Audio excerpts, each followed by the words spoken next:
Hey, my name's Rachel, and I bet you're wondering how I ended up here. I decided to tackle this old concrete slab.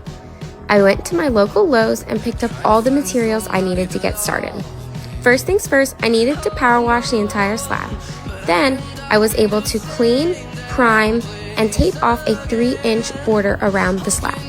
Next up, I painted a 4-inch gray border around the perimeter of the slab and then filled the interior with white.